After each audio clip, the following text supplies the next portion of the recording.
Hey love bugs, welcome to Love Grind. I'm Ebony, your host, and I'm glad that you decided to join me tonight. Tonight we're going to talk about the no that can save their life. Addiction is a dark place, and we all sometimes either face it or know a loved one we're trying to pull from the darkness. So we're going to talk about that tonight, okay? Make sure you give me a like and a thumbs up on Facebook and YouTube, and let's get right into it. Are you the one that they call? The one who always says yes because you love them? Unfortunately, yeah.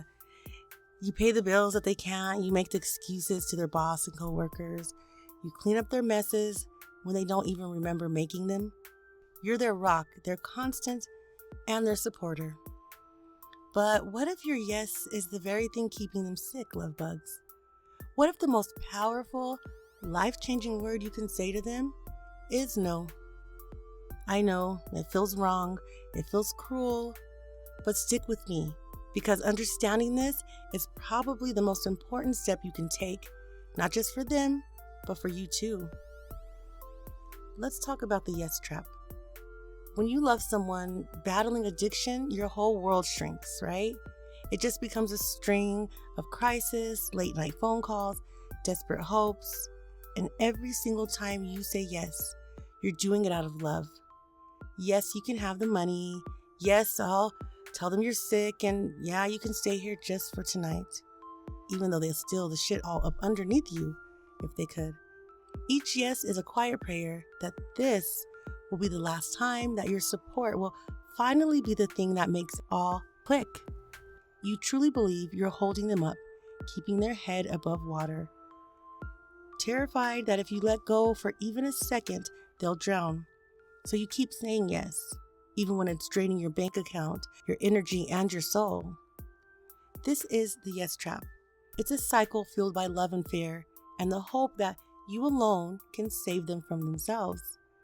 You feel like you're the only lifeline, and that pressure is crushing. But the thought of what could happen if you stop is even scarier. And so you keep sacrificing pieces of yourself, hoping it will be enough to make them whole. And it never quite is. I remember my mom always worrying about my sister and consume our visits with talking about her. And I would go look for her all over the place, all over the train stations. And she tried to ease my mom in my worry. She would call me a couple of days later. Why are you following me around? Why are you looking for me? And I was like, the audacity, the inconsideration. But addiction has no consideration. She didn't care that we were worried at all. Let's talk about the high cost of helping, love bugs. Here's the hard truth. What feels like helping is very often enabling. Enabling is simply doing things for someone that they can and should be doing for themselves. When you pay their rent because they spent their money on their addiction, you're not just helping them avoid getting evicted, you're removing a natural consequence of their actions. You're building a safety net that stops them from ever feeling the impact. Okay, there's no buffers for us people who are sober. And really, why would anyone change if there are no consequences? This cycle, which starts from a good place, right, actually ends up feeding the addiction. It lets the destructive habits continue because you're making it easier for them to avoid facing reality. This whole dynamic is often called codependency, where your identity gets so wrapped up in being the caretaker and the fixer that you completely forget about your own needs. But let's talk about the cost to you.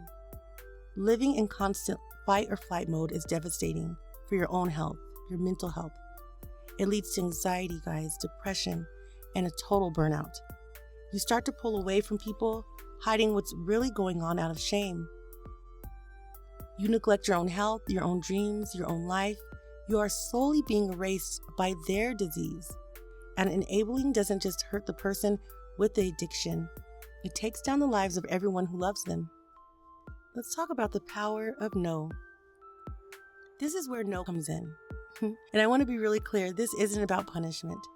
It's not abandonment. It's not tough love in the way that we're used to hearing, like cutting someone off and letting them crash and burn.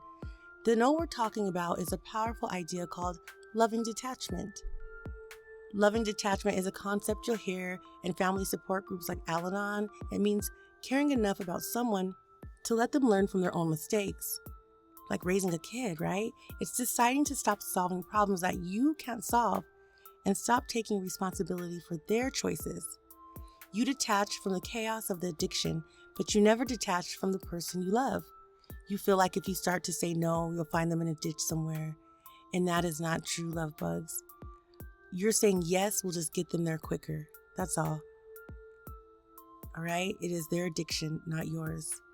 It's about understanding that you can only control your own actions, not theirs. A loving no says, I love you, and because I love you so much, I will not be a part of your self-destruction anymore. It's a boundary you draw to protect yourself and, in a strange way, to give them the space they need to find their own way to get better. It shows them you actually believe they are capable of taking control of their own life. You can't make them do it.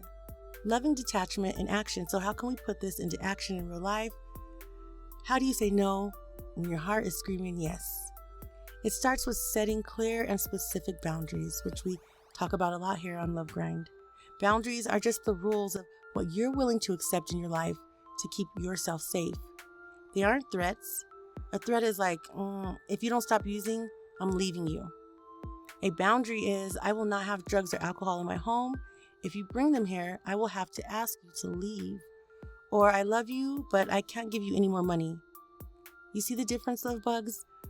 One of the statements tries to control that person and the other controls what you are willing to do. I'll give you a couple more examples, okay?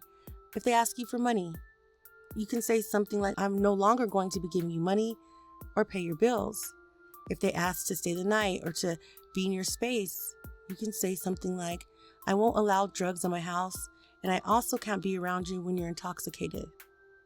Your emotions. I won't get into arguments with you when you're high.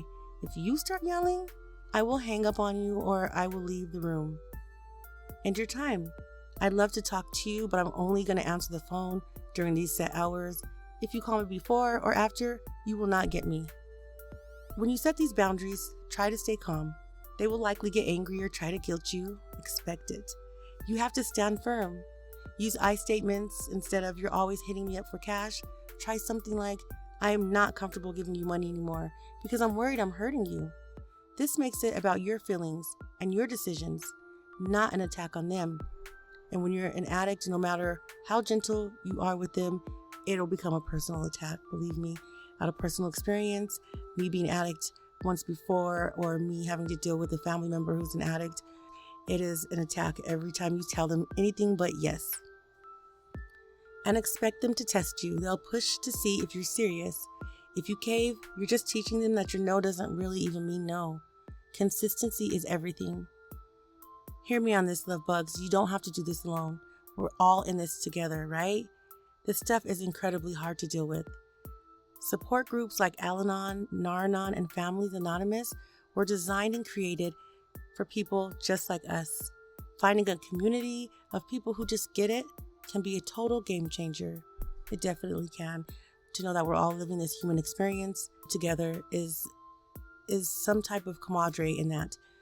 So how do you protect your peace? For so long, all of your energy has been focused on them. Now it's time to shift that focus back to you. Setting a boundary isn't selfish, it's self-preservation. You can't pour from an empty cup, and that constant state of worry has worn you down. When you detach with love, you give yourself permission to have your own life back. You start to reclaim your emotional energy. You learn to separate your feelings from theirs and realize that their choices are not your weight to carry. You can finally start to heal from the trauma that addiction causes the whole family. Taking care of yourself isn't a distraction, love bugs. It's a critical part of the solution, right? When you're stronger and more at peace, you are in a much better position to offer real healthy support if and when your loved one is ready to accept it. So what if they do start to accept it? How can we give them a real chance? Here's the hopeful part of all of this. When you stop enabling, when you say that firm but loving no, you take away the cushions that have been shielding them from the reality of their situation.